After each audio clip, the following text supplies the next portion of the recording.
Steam Deck versi OLED udah diumumin oleh Valve. Nah, gimana tuh informasinya? Kita akan bahas Steam Deck versi OLED di video ini. Jadi tonton video ini sampai habis. Let's go ke videonya.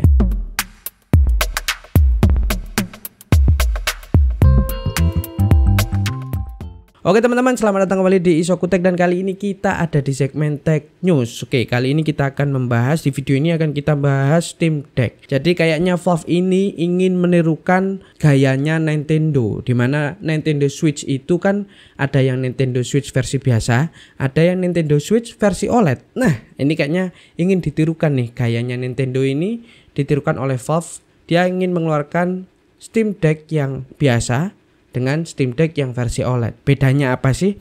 Dari namanya aja udah kelihatan. Kalau yang Steam Deck versi OLED ini dia menggunakan layar yang menggunakan panel OLED. Jadi untuk layarnya di sini resolusinya itu sama, 1280 x 800 pixel. Dan kemudian bedanya tadi itu adalah di bagian panel OLED-nya. Dan untuk besarnya di sini agak sedikit lebih besar, yaitu 7,4 inci dibandingkan dengan Steam Deck yang versi biasa itu cuma 7 inci. Nah, karena ini dia menggunakan panel OLED, berarti kontras rasionya juga beda, lebih tinggi pastinya. Kemudian brightness-nya itu bisa sampai 100 nit di sini. Kalau sebelumnya kan cuma 400 nit, di sini bisa 100 nit. Jadi kalau misalkan kalian nanti punya Steam Deck OLED dipakai di luar, di bawah cahaya matahari kayaknya masih bisa kelihatan jelas. Kemudian untuk color gamutnya, karena ini pakai OLED, tentunya dia memiliki color gamut yang tinggi, yaitu 110p3. Refresh rate-nya juga naik. Kalau sebelumnya itu 60 Hz, di sini dia naik 90 Hz. Jadi diharapkan bisa lebih smooth lagi untuk game-game yang bisa dimainkan di Steam Deck versi OLED ini. Karena ini dia menggunakan layar OLED yang terkenal irit daya, Valve sendiri mengklaim untuk Steam Deck yang versi OLED ini dia bisa mencapai 3-12 jam pemakaian gameplay. Nah, yang versi biasa berapa? Yang versi biasa itu cuma 2-8 jam aja. Jadi ada perbedaan signifikan di sini untuk konsumsi dayanya, dan hal ini juga disebabkan karena baterai yang digunakan di Steam Deck versi OLED ini lebih besar untuk kapasitasnya, yaitu 50 Wh. Kalau sebelumnya kan cuma 40 Wh tuh. Nah, ini 50 Wh. Jadi kapasitasnya naik, kemudian untuk konsumsi dayanya lebih rendah, akhirnya dia bisa menghasilkan baterai life yang lebih panjang lagi. Kalau bicara mengenai dimensi dari Steam Deck versi OLED ini sama persis dengan versi sebelumnya, bahkan semua tombol-tombolnya sama persis. Yang beda di sini agak sedikit beda adalah di bagian beratnya. Beratnya lebih ringan, yaitu 640 gram.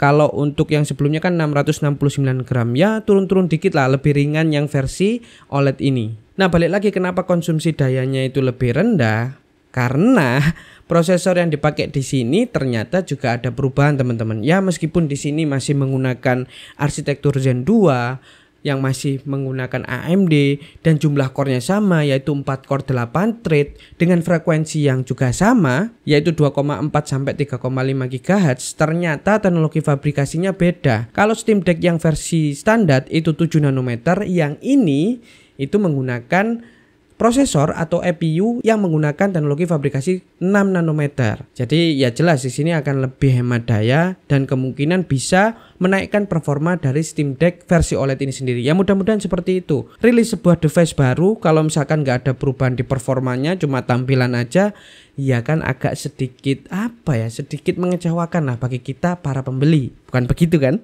Untuk GPU-nya juga sama, dia menggunakan RDNA 2 di mana dia jalan di 1,6 GHz, dan untuk konsumsi daya dari EPU-nya sendiri atau prosesornya sendiri sama persis, yaitu 4-15 watt. Nah, yang beda lagi di sini adalah di bagian memorinya, teman-teman. Jadi memori yang sebelumnya Steam Deck yang non OLED yang standar itu emang menggunakan 16 GB LPDDR5. Cuman transfer rate-nya di sini itu 5.500 mega transfer per detik.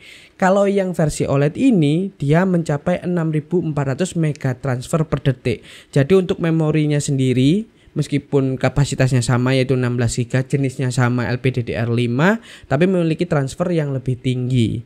Ya mudah-mudahan dengan CPU dengan teknologi fabrikasi yang lebih kecil ini 6 nanometer plus RAM-nya yang lebih kencang untuk transfer rate-nya, mudah-mudahan performa dari Steam Deck ini sendiri juga naik. Apalagi dengan didukung layar yang memiliki tampilan keren, refresh rate juga tinggi, ya kan? dan konsumsi daya rendah. Yang mudah-mudahan bisa menutup kekurangan-kekurangan Steam Deck sebelumnya. Kemudian untuk storage-nya di sini tetap pilihannya ada 512 GB dan 1 TB. Dan keduanya ini akan juga dilengkapi dengan slot micro SD sebagai storage tambahan. Sekarang pertanyaannya, berapa harga Steam Deck yang versi OLED ini? Oke, jadi untuk varian yang menggunakan storage 512 GB dia dijual $549 dan untuk yang 1 TB dia selisihnya $100 yaitu $649.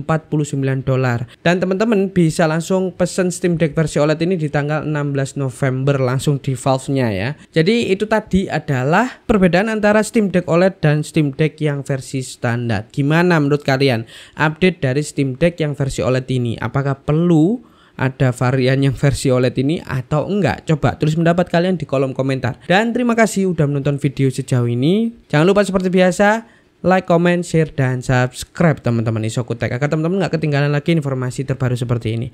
Dan see you in the next video teman-teman. Dadah, bye bye. Dah. Yuhu.